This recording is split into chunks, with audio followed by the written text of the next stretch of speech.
Yes, people, how's it going? Welcome back to Lily White Lane. Hope you're doing good, hope you're keeping safe and well, and hope you're having a fantastic Friday. It is Friday, almost a weekend, and a huge game tomorrow for the boys as we do travel away to Brentford in what is a crucial game, especially with Arsenal and Manchester United, our two top four rivals. If you want to count Man U as still a top four rival playing before us. So look, there's no bones about it. There's no beating around the bush. This game is one of the biggest of the season and really could affect how the top four race goes on. And look, Arsenal picking up 3 points against Chelsea completely changes the complexion of this game. I thought when they lost to Southampton, it's like, okay, they're travelling away to the bridge, probably taking 0, maybe 1 points.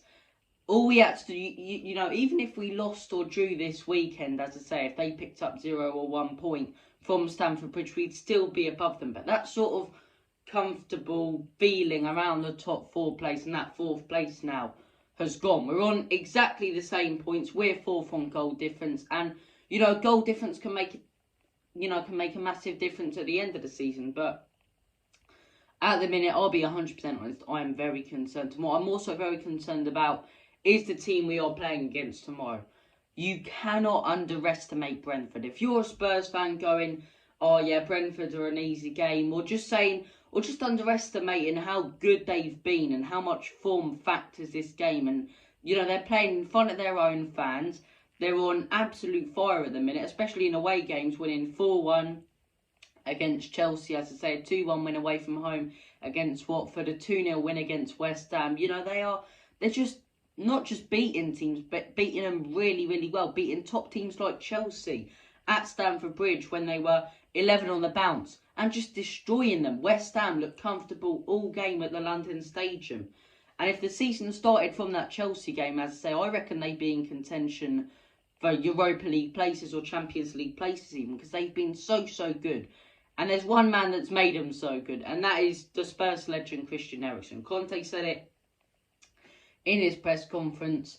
It's going to be an absolute pleasure seeing Eriksen, tomorrow on the pitch. It won't be that much of a pleasure if he scores the winner against us or costs us the game and wins it for Brentford or plays a big factor in that. But all of that aside, it's going to be brilliant seeing a footballer last summer who we think this is going to be one of the most upsetting and horrible scenes ever.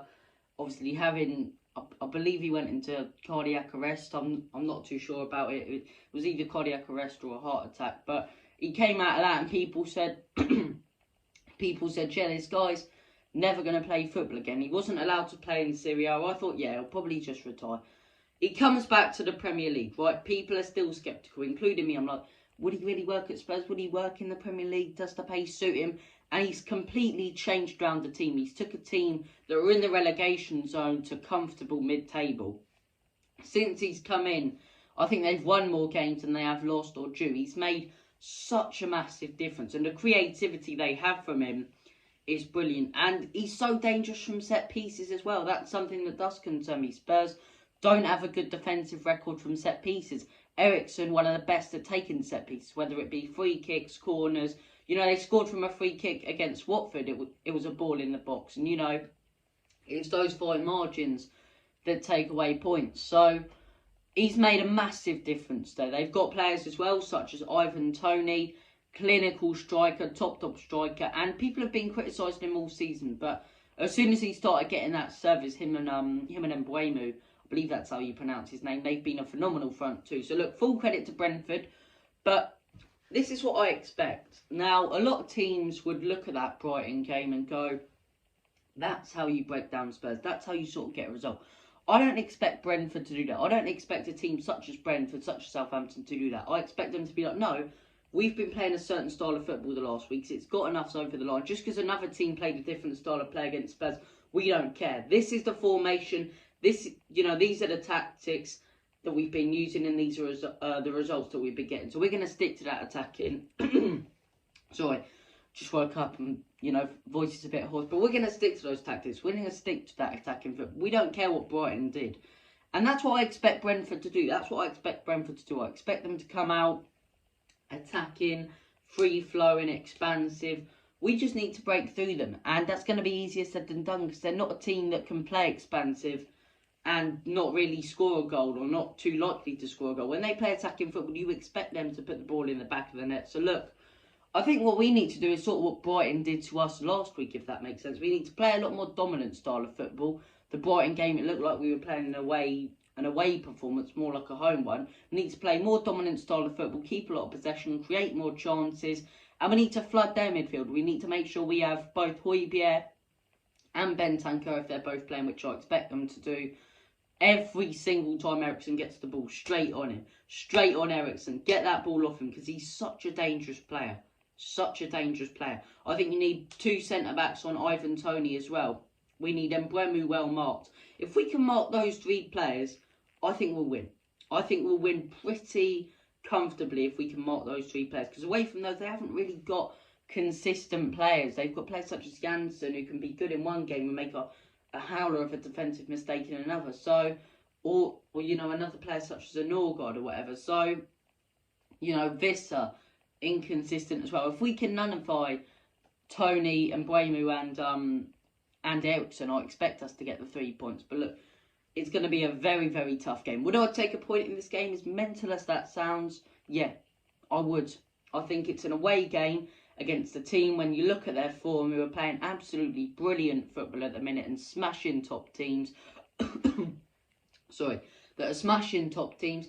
I'd take a point from Brentford away, and I'll go, okay, take a point there. We've gained points. No matter what Arsenal do, they're 2 points above us, or we're a point above them. So I'd take a point in this, considering Leicester's our next game. We need to beat Leicester at home.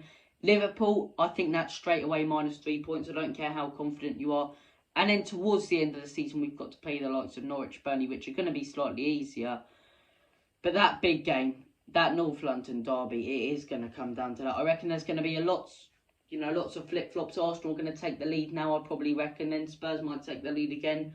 But whoever wins that game, if there's a winner in that game, then that's who's going to get Champions League football, will be playing Champions League football next season, in my opinion. You don't even know with Chelsea, 5 points away from both us and Arsenal. You know, as mental as that sounds, could they get dragged back into that race, or a bit of pressure on them? We'll have to wait and see. But look, thank you guys for watching this match preview. Brentford, very dangerous opposition. How do you lay up Spurs?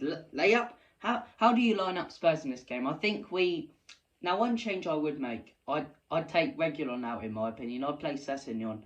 Now, whether he's fully fit or not, or whether he's at the game time, we need to be defensive assured. And even going forward, Reguilon, he just hasn't contributed to us at all. Our wing-backs are a massive letdown for the whole team. So look, I'd have to go with Sessegnon. I'd go with Davies, Romero and Dyer. I think that back 3 picks itself.